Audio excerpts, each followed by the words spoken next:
transicional na história de Israel. A nação era teocêntrica, agora ela deseja ser governada por reis como as demais nações, e ela agora passa a ser então uma nação onde monarquias, não é, estariam sendo estabelecidas de tempos em tempos. Samuel foi criado no templo, servindo, não é, a Deus, sob a autoridade sacerdotal de Eli. Num dado momento, este menino, ainda adolescente, estava dormindo. Ele ouve uma voz chamando: Samuel, Samuel. Ele corre para o seu líder espiritual, para o sacerdote Eli, e se prontifica: pois não, estou aqui. E o Eli, o profeta, estava dormindo, e aí diz para ele: pode voltar. Isso aconteceu por 3 vezes. Na terceira vez,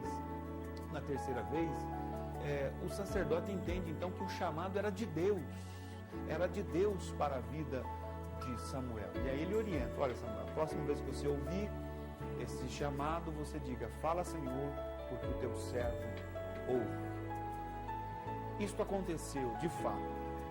A próxima vez, ou na vez seguinte que ele ouve o chamado de Deus, ele responde como tinha sido orientado: fala, Senhor, porque o teu servo ouve. E a partir dali, a partir desta abertura, desta resposta positiva que Samuel dá para Deus, Deus traz as orientações,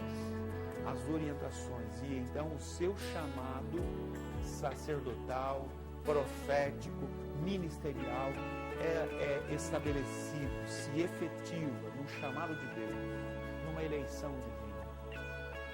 Lá atrás, ainda antes de ser gerado no ventre, a sua mãe faz uma oração sincera, verdadeira, que Deus ouve e se agrada. O menino nasce, o menino é desmamado, é oferecido, consagrado a Deus desde o ventre de sua mãe, e agora Deus então confia ao moço, confia a este jovem um ministério profético sacerdotal. Ele então compreende esse chamado de Deus. Diferentemente, no primeiro momento de Jonas, ele não negligencia o chamado de Deus. Ele responde positivamente: fala, Senhor, porque o teu servo ouve. Fala, Senhor, porque o teu servo ouve. Convém a mim e a você atentar para esta palavra de Deus ao nosso coração. Temos respondido ao chamado de Deus, à vontade de Deus, ao querer de Deus, como o profeta Samuel: fala, Senhor, que o teu servo ouve? Ou temos negligenciado como Jonas, ao invés de ir para Nínive, escolhemos ir para Tarsis, saindo da presença de Deus, conforme diz a Bíblia, indo para longe da presença de Deus? Convém meditar sobre isso. Mas um outro exemplo que eu gostaria de dar citar, não é, biblicamente, sobre esta escolha de Deus, sobre esta eleição e chamado de Deus, ou melhor, missão que Deus tem confiado àqueles que o buscam, aqueles que estão sinceramente desejosos de obedecer a Deus e fazer a sua vontade se cumprir. É um homem conhecido nas Escrituras como aquele que reconstrói os muros de Jerusalém, 70 anos de cativeiro babilônico haviam se passado. Por ocasião em que foram levados cativos para Babilônia, a cidade foi destruída, não é? Jerusalém se torna um grande monturo de pedras. Tudo foi destruído, os muros, as portas, o templo e as residências. E agora, passados 70 anos, tudo isso precisava ser reconstruído, tudo novamente reerguido. E aí Deus então levanta um homem por nome Neemias, para que os muros fossem reconstruídos. E ele está empenhado, está aplicado neste trabalho. Ele compreende que esta era a obra que Deus tinha confiado para ele. Ele recebe de Deus esta missão com prazer, com aplicação, dedicação, afinco. Ele se coloca então neste exercício, na execução desta obra. Num dado momento em que ele está construindo que ele está na obra, envolvido com ela, ele recebe cartas de inimigos, dizendo que eles gostariam de conversar com ele, que tinham uma palavra para ele. Na verdade, a intenção, ou era segunda intenção, queriam que a obra não acontecesse, que a obra parasse, ou que no mínimo ela fosse retardada na sua realização. E a mensagem que ele, Neemias, envia, cheio de confusão a estes seus inimigos, não é?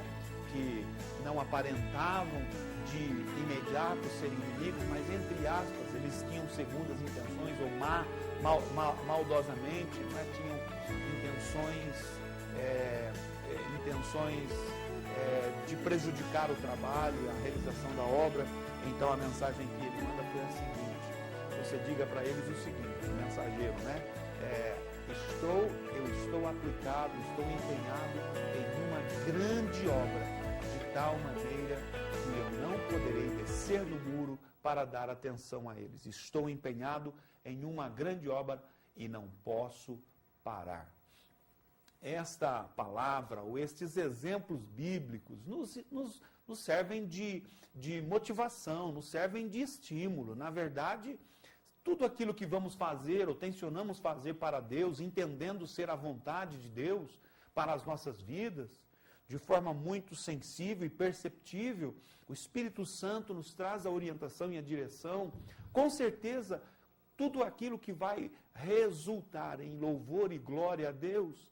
Nós sabemos que há um adversário, arqui-inimigo mortal das nossas almas, que não quer que isto aconteça, que Deus seja exaltado, honrado, seja glorificado e que a sua vontade se estabeleça. E aí, de uma maneira ou de outra, meu amado telespectador, ele vai trabalhar no sentido de tentar nos impedir de realizar aquilo que precisamos realizar com convicção, que recebemos da parte de Deus uma obra, um ministério, uma tarefa para realizar, para fazer. E aí precisamos ter este discernimento, o discernimento que teve Neemias, a sabedoria que teve Neemias, a atitude que teve Neemias e, sobretudo, a convicção que teve Neemias.